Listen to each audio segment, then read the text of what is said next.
সংগ্রামী যৌথ মঞ্চের পক্ষ থেকে জানানো হচ্ছে যে আজকে ডিএ মামলা সুপ্রিম কোর্টে শুনানি ছিল।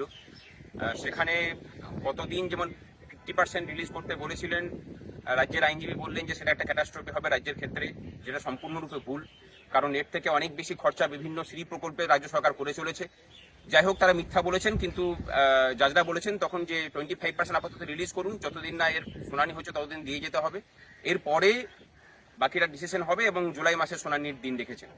আমরা মানে আনন্দিত না হলেও দুঃখিত নই, মোটামুটি খুশি আমরা যে আপাতত একটা রিলিফ পাওয়া গেছে, এবং জয়ের জন্য যে লড়াই আমাদের, সেই লড়াইয়ের একটা দিশা আমরা দেখতে পেয়েছি।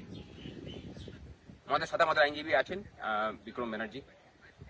হাইকোর্টের রায় অনুযায়ী যেটা বকেয়া, তার 25% রিলিজ করতে বলেছে supreme court, subject to the result of SL. July মাসে মামলা শুনানি হবে। ডিএ মামলায় এক ধাপ তো আমরা ডেফিনেটলি এগোলাম, কুইকলি আমরা রেসপন্স পেলাম এবং এগোলাম। আগামী দিনে যাতে পুরোটা নিয়ে লড়াই করা যায় এবং আইনি অধিকার যেটা কর্মচারীদের সেটা প্রতিষ্ঠা হয়, সেই লক্ষ্যে আমাদের লড়াই করতে হবে।